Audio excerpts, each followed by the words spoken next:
Ahoy, mateys, and welcome to another episode of I'm Ready, a SpongePod Squarecast. Not just any episode, we're actually setting sail today. Last episode, I showed off the ship, showed you a bunch of the inside features, but today you're on the ship with me, Captain Eric Cormier, and we're setting sail. We're setting sail to Bikini Atoll, which is the island right above Bikini Bottom. Not many people know the name of that island. It is, in fact, called Bikini Atoll, which, up to the second movie, Sponge Out of Water, we're to believe is a relatively small island. But Sponge Out of Water really makes you understand that this is a massive island, and those palm trees are huge. But anyway, Bikini Atoll is our destination, and right below it is Bikini Bottom. Now, there was a lot to unpack about what we're going to do in the show, and this episode is more or less going to be a part 2 of that, although I'm actually going to go through what the rest of the series of SpongePod is going to look like and feel like. This idea, this concept has gone through many iterations, and we're going to see it play out, and I'm not married at all to the current concept. If things have to evolve even more to make it a more enjoyable experience for fans, I will do so, because if this is your first episode that you're listening to, then you need to know that this show is by a fan for fans, and also for non-fans too. I do want to bring the joy of SpongeBob to other people, and that's kind of the purpose, and that's kind of the reason why this idea has changed. So, before we get into the structure of I'm Ready, a SpongePod Squarecast, I also want to let you know of a few ways you can keep in contact with the show and any of the producers of the show. This show is produced, in fact, with Euphonics, a group that I am with. You can find Euphonics on Facebook, Twitter, Instagram, where any announcements that we need to make about this show and any other shows that we're working on are going to be present. For this show specifically, there is a Facebook page for I'm Ready, a SpongePod Squarecast, and an Instagram. If you look up at I'm Ready, SpongePod Squarecast, there's no A there, and I know it's long. I'm trying to work on that.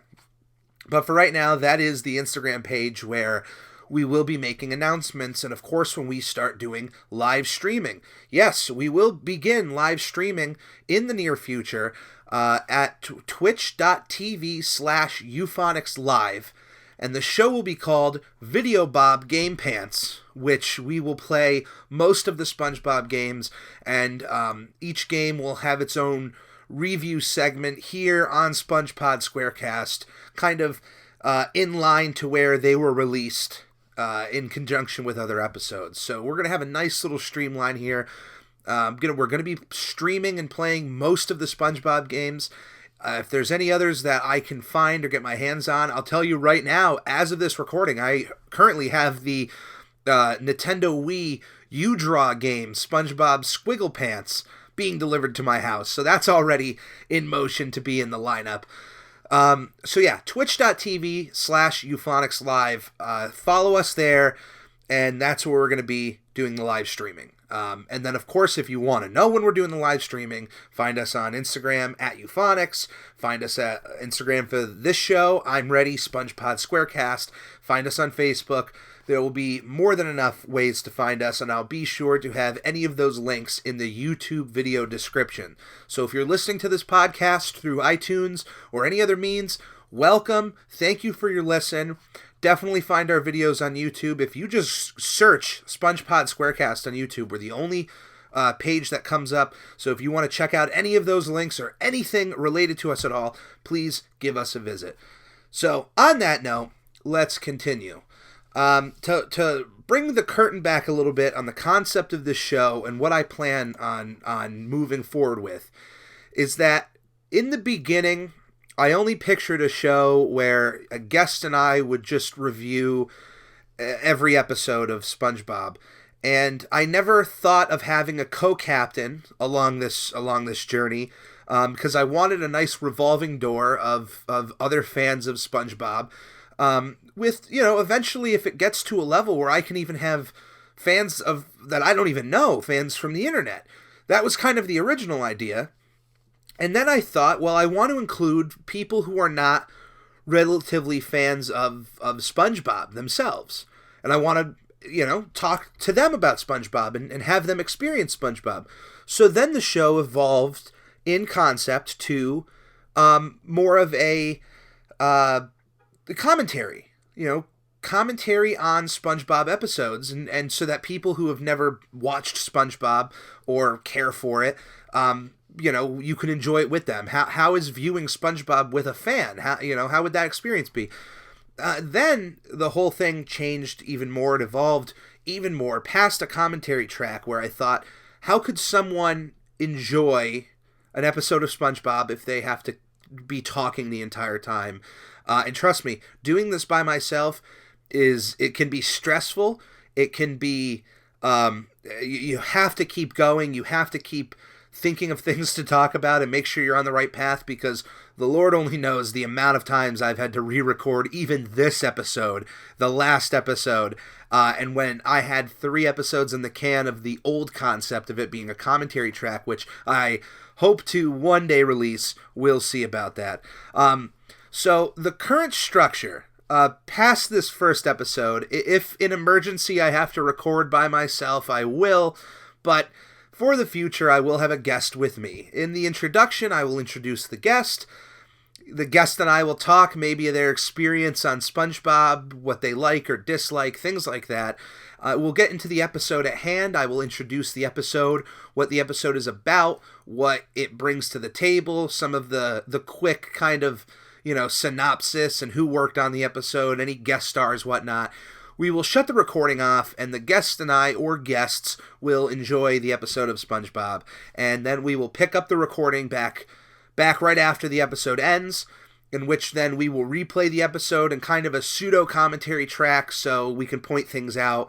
So if at home you decide you want to kind of watch along with us, that is totally fine. It's not going to be forced because it's not technically going to be set as a commentary track.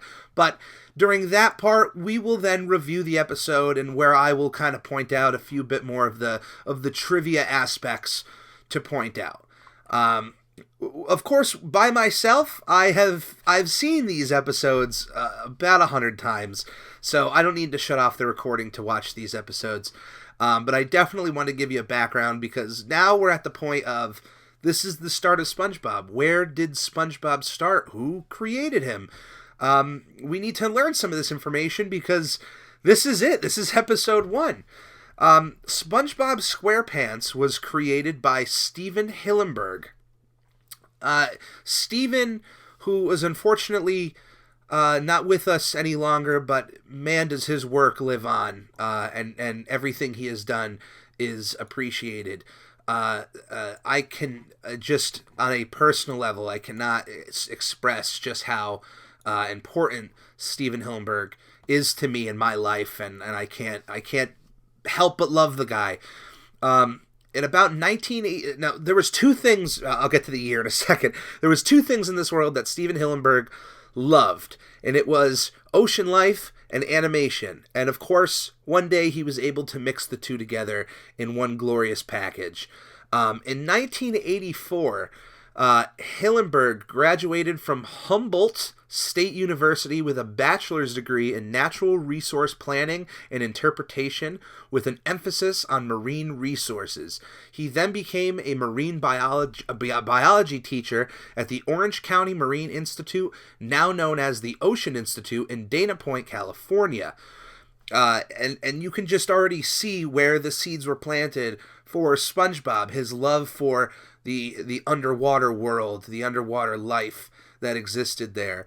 Of course, everything that he learned from that would move forward, because then in 1987, Hillenburg pursued a degree in experimental animation at the California Institute of the Arts in Valencia and earned his Master of Fine Arts in 1992.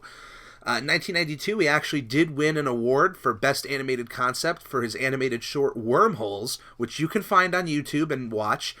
And shortly after that, he actually gained a job working on Rocko's Modern Life from 1993 all the way to 1996, which is insane because I didn't realize this, that probably my favorite episode of Rocko's Modern Life, which is an episode called Fish and Chumps, is directed by Steven Hillenburg. And of course, that episode has a lot of sea jokes and fishing jokes, and it just melds perfectly right into SpongeBob. And of course, we'll get into it. Both Tom Kenny and Mr. Doug Lawrence worked on Rocko's Modern Life as voice actors, and they would become massive parts in the SpongeBob universe, which we'll quickly get to. By the time 1996 ended, Nickelodeon was very much interested in hearing pitches because Nickelodeon back then was one of the main places for creator-driven content. A lot of other of animated programs before Nickelodeon came on the scene were just kind of built to sell toys. A lot of beloved 80s franchises were just toy machines. Nickelodeon came around and they really cared about the quality of the show. So the shows, and they wanted to make sure that the creators who created these ideas worked on their shows. It was important to them, and it's something felt to this day.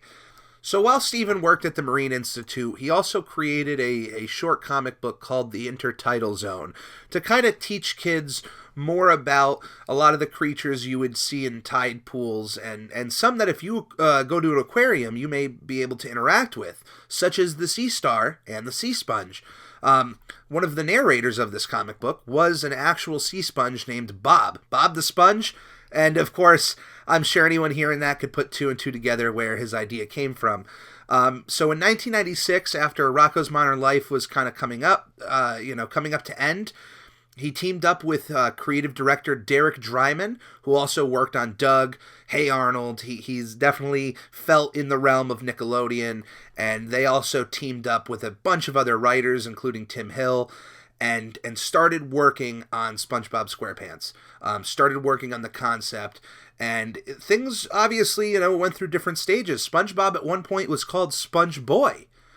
At one point, SpongeBob never took off his Krusty Krab hat. That was just a part of his design. He was so in love with his job at the Krusty Krab that he just never took his hat off.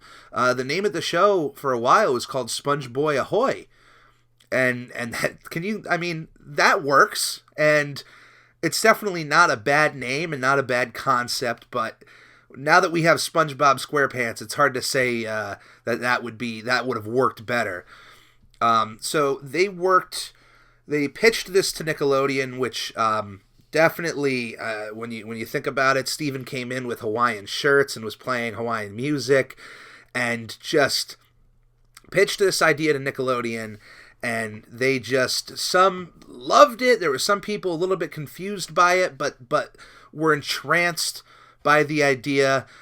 And just Nickelodeon, of course, eventually picked up the show and work on SpongeBob, move forward. Now, there is so much information about SpongeBob SquarePants, the development of SpongeBob SquarePants, that I would love down the line to have an episode devoted to, but I just wanted to give a quick, and probably not quick to you, but just a very quick, not in-depth look on how this show came to be. And just so you know, the episode we're viewing today was actually completed in 1997, 2 years before it aired on television. So that tells you a little bit about just the animation process and how stuff just eventually makes it to air. It's a little weird. So anyway, our first episode on our voyage is the episode called Help Wanted. It is this first season, first episode, and of course it has the debut of many key players, including the French narrator, SpongeBob SquarePants, Gary the Snail, Patrick Star, Squidward Tentacles, and Eugene H. Krabs, according to any online source. All these characters have, from the beginning of the production of the show, you go back and look at early concept drawings, all of these characters were always intended to be a part of the show. And not many differences from early drawings to how they made it to the screen. Honestly, between all of the characters, just a little cleaned up here and there. And of course, the most alarming concept is the idea that SpongeBob would never take off his Krusty Krab hat. But you take away that hat, and the characters have looked pretty much the same since their development all the way up until they were actually animated. So in this episode is where SpongeBob decides he is ready, which is where the name of the show comes from. One of the first lines spoken in this episode, I'm ready. He is going out to get a job. There's a help wanted sign right in front of the Krusty Krab. It is his absolute favorite restaurant. So as now, more or less at this part, if I'm with a guest and we're kind of getting ready to start the episode, we'll shut off the recording. We'll let you know we're going to watch it, and then we'll come back on. I, of course, am not going to do that. I'm just going to play the episode and start giving you a little bit of insight into the episode. Now, here's something everybody needs to pay attention to when wanting to watch this episode in the original airing. Because now, if you think you have the complete first season of SpongeBob and you're ready to pop in that DVD, you're going to have a different ending. Now, in the original airing of this show, this episode, Tiny Tim's song, Livin' in the Sunlight, Lovin' in the Moonlight, of course, a classic song, is played when SpongeBob is quickly making the Krabby Patties for all of the hungry anchovies in the Krusty Krab. Due to copyright issues, if you have the complete first season and the first and second season's box sets, you don't have that episode. That part of the episode. You have the episode, but with different music put into that ending part. Now, I'm going to list the only ways to watch this episode in its original capacity. If you have the 10 Happiest Moments disc, it is listed as a bonus. If you have the complete third season, put in disc 3, and it is also there as a bonus. If you have the first 100 episodes set, it is complete in disc 1. And if you have the DVD SpongeBob You're Fired, there is a single episode in there, not really as a bonus. And of course, there's one more DVD that was sold at Walmart, and it's a little DVD called The Pilot, a mini movie, and the Square Shorts. And that has the original song intact. But also, the way I'm going to be watching, if you happen to have Amazon Prime, not sponsored by the way, you can watch the first season episode completely intact, streaming on Amazon. So I'm going to be watching that. And that's another thing I hope to always let you know the way I'm viewing these, so that you can maybe try to keep the same idea going. So I'm going to be playing the episode Help Wanted of SpongeBob SquarePants. And of course, I am not going to have the audio, and I will be playing it right now. So we have the episode starting. This is, it plays out just like any good first episode should. It is a pilot. A good pilot is supposed to introduce the characters, introduce a little bit of what they're about. Obviously, no show can just open up years of concepts of a character and put it into one episode, but you're supposed to just get the basics so that while you're continuing watching the show, you get it. Now, of course, a lot of fans of newer SpongeBob or younger fans might be a little bit confused, because originally Patrick Star was not as just complete dumb. Like, he was not as dumb as he eventually became. He was just more dim. He was a guy who came off like he was smart, but he just wasn't like brain dead. He still had some kind of, I don't know how to explain it, just some sort of smarts to him. So here we have the French narrator, and this joke coming up, said by the narrator, saying, well, of course he lives in a pineapple, you silly. That is a joke directed at one of the executive producers at Nickelodeon. Somebody at Nickelodeon watching the original pilot or the concept of the show just did not understand the concept of SpongeBob living in a pineapple. There are cultures out in the world where the pineapple is revered. It is a symbol of friendship and love, and and that like gifting a pineapple means more than just giving somebody a piece of fruit. It actually has meaning behind it. So of course, SpongeBob being as friendly and loving and inviting as he is, it makes sense that he lives in a pineapple. But somebody in Nickelodeon it kind of went over their head of why is this, I don't know if that guy even questioned the fact that SpongeBob is a kitchen sponge living in the ocean. He might have just had an issue with the fact that he lives in a piece of fruit and that bothered him. But could you imagine SpongeBob living in anything else? And of course, there are later episodes that kind of poke jokes at that and have him live in different style homes. But a pineapple is near and dear to the heart.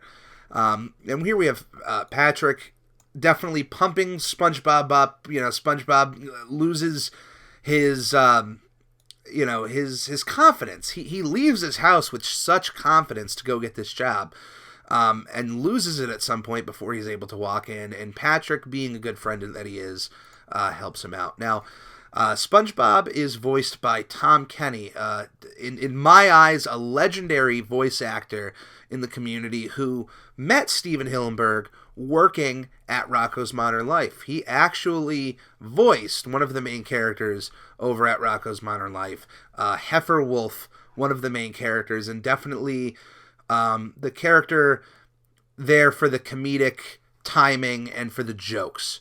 Heifer is the funniest character of that show, and there were moments, and this is just trivia from my end. As I mentioned, I love the episode Fish and Chumps. Tom Kenny also voices the captain, who is supposed to bring the characters out fishing. And there's one point where I heard from Steven Hillenburg, I believe it was Steven Hillenburg who mentioned that Tom Kenny they let him go off the rails and do so much ad-libbing, and that he came up with the line that Davy Jones' locker and Mickey Tolan's locker and that all the monkeys had lockers. And that is a joke that when I got older I started really loving, and I laughed at that so much. And just to think that guy started making that joke off out of nowhere, it impresses me. Tom Kenny, so we have Heifer Wolf. He voiced Carl from Johnny Bravo. He voiced the mayor of Townsville from Powerpuff Girls. He voiced Cupid from The Fairly Odd Parents. A ton of characters on Codenames Kids Next Door.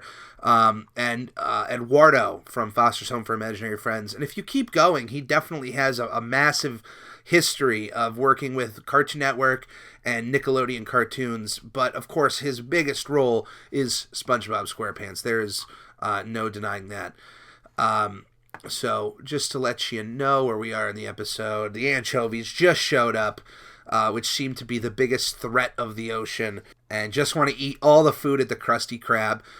One more note, Tom Kenny is actually plays Patchy the Pirate, who is a character that has not showed up yet in the show. In our world, we're just watching the first episode, but eventually Patchy the Pirate will appear in a bunch of live action segments. One of my favorite characters of the whole show.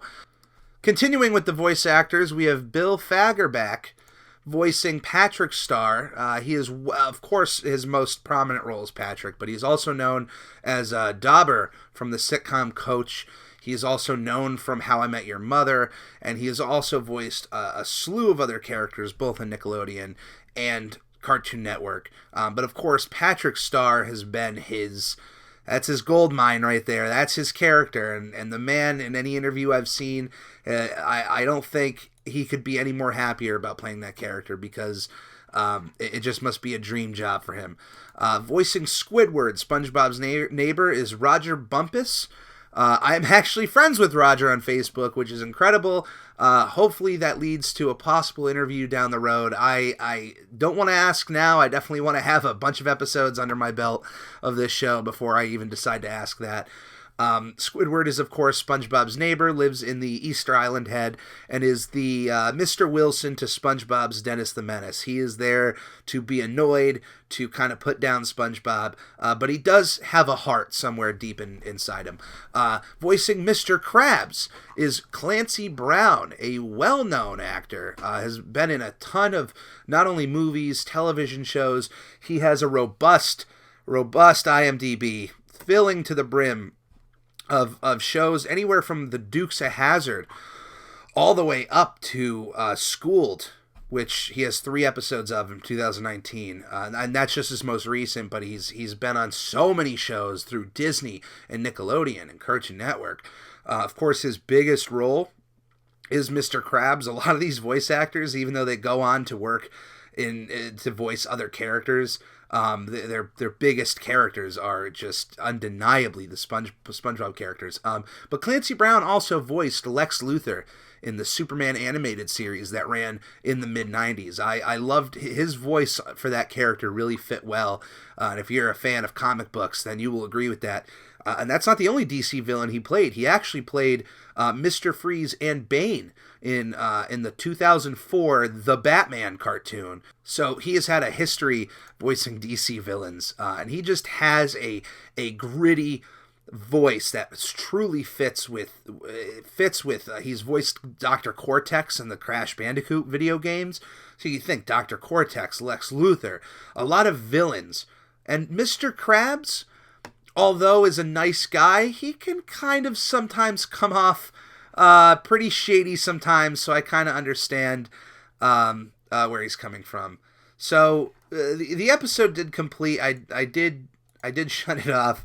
I wanted to give those voice actors their due, because there's not many other times I'll be able to talk about the voice actors in depth, maybe here and there. But those are your main players. Gary is, of course, also voiced by Tom Kenny. He provides the meows.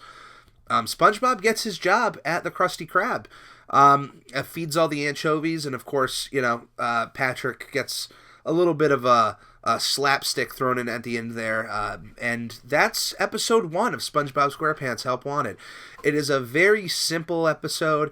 It is, of course, before they went over to digital animation. The first season of SpongeBob was all done with original cells, so if you're able to find any collectors out there, if you're able to get your hands on some of those original cells, those in my mind are pretty sought after, because it's the only season that did it. Now, normally this second part I would keep into a second episode, but it's a weird thing they did, and it hasn't really happened since. And it is a second episode called the Reef-Blower, which now for the most of SpongeBob's run. Now later on there were some episodes that had 3 segments, but for the majority of the run of SpongeBob, a single episode has two segments in it, 2 15-minute episodes. The first episode of SpongeBob has 3. Has Help Wanted, Reef-Blower, and Tea at the Tree Dome. So I'm also going to play Reef-Blower for you now, and I'm actually we're going to watch this together. So if you're playing on Amazon, it kind of goes right into Reef-Blower. If you're playing on the DVD, it should as well. And of course, if you're watching SpongeBob by other means, you may just have to select on that if it's played as a different episode. So we have Reef-Blower, and this episode is very... it stands out for many ways, and one of them is the fact that there is no talking throughout the episode. And I don't know if this is a concept that they wanted to keep going with, or it was just something they did for that first episode. There's not much information on that, as far as I don't know if anyone's just been asked on whether or not this was a concept they wanted to keep going with. But as you can, as I've already mentioned, they didn't really keep doing this kind of little mini episodes, which is kind of a shame, because I think even just as currently in 2019, I think digitally these little mini episodes without talking could work, because it could just be the animators doing something. They don't need to really pull in the voice actors to do it, so it could be something interesting. But So as we see SpongeBob trying to clean his yard up, and just ruining Squidward's day. And it's funny because this whole episode is because of a shell, this like rogue shell that's on SpongeBob's lawn, and he could just pick up the shell, but instead he wants to use the Reef-Blower. Squidward eating a one piece of salad, just like one leaf, and it's funny thinking about it. I just realized that there's a joke in a later episode about SpongeBob not knowing what a salad is, and here's Squidward eating a leaf right next to him. The Reef-Blower is definitely brought up again in future episodes, and there's certainly one where Squidward finally gets to have his enjoyment with the Reef-Blower here. SpongeBob's massive hands, and it's just, I don't know, it's a funny concept because everything is sand underwater. What are you really cleaning up? I guess getting sand off of your sidewalk there, but why not just use a broom? I don't know. But yeah, SpongeBob also has a garage on the back of his pineapple that you don't see very often, but and here he is sucking all of the water out of the ocean apparently, and that we see Squidward is purple, which is not something that continued. Definitely as the series went on, he became more and more blue, and definitely appearing out of water, he kind of stayed that way. SpongeBob seems satisfied, but I think it doesn't look much better than how it already did. And here's Squidward's house covered in sand dunes, and here's the one shell falling down on his nose, and that is the end of Reef-Blower. Very short, very to the point, kind of a fun little first episode thing. And it did always stand out when that first season was airing and the second season, and I was watching, and it was why didn't they do more of those? But I'm glad it's there. Apparently it's the only episode in season 1 not to have any bubble transitions, and this is it marks the first time SpongeBob did not have a speaking role. And he also, that happens later on in another episode called Whale Watching. Apparently this is the only episode also that Tom Kenny just did not play a single voice role, and it's insane, all these like firsts. Well because no one talks. There's not really much to say about it. It's an anomaly. But I enjoy having it. So that right there, I mean, at this point, once the episodes are done, we're just going over information, and to me, it does seem fair not to show these off to fans, fans of the show and people who are not fans of SpongeBob, because it is the first episode. Maybe you would want to start people with that, but I do have future episodes in mind that I would like to bring to other people, and definitely if I'm going to start out, this was going to be the one I'm going to start out with because it's the simplest to talk about. So this episode aired right after the Kids' Choice Awards in 2009. 1999, the 1999 Kids' Choice Awards. When I was a kid watching the Kids' Choice Awards, it was a big deal that there would be premieres of shows right after the Kids' Choice Awards, and sometimes there would be shows that it would just be kind of like a special look, like we're just going to air the first episode. So here's what happened at SpongeBob. Reef-Blower, Tea at the Tree Dome, and Help Wanted all aired on May 1st, 1999, following the Kids' Choice Awards. The series made its official debut on July 17th, 1999, with the second episode, Bubble Stand and Ripped Pants. And then this episode re-aired on July 24th, along with Bubble Stand and Ripped Pants. So it's a little weird. I mean, I consider May 1st always to be a SpongeBob anniversary day. I don't really deny July 17th, but, if you ask me when SpongeBob started, it's May 1st. It was only a few months ahead before the second episode, which is completely fine. But either way, it aired to huge numbers and, of course, set off a whole slew of more episodes, which we'll be getting into. But before I overstay my welcome, I am going to end this episode. So I hope you enjoyed. learning a little bit about Help Wanted and Reef-Blower with me. Of course, there is a ton of other background people working on the show that, as things go on, we'll talk more about. Derek Dryman, Tim Hill, the writers, and of course more Stephen Hillenburg. But I want that to evolve a little bit more as the show goes on. But this one was, how else do you start off watching these episodes without knowing at least a little bit behind the scenes and, of course, what's in front of you on your television screen? So this is Captain Eric Cormier signing off. Have a good one.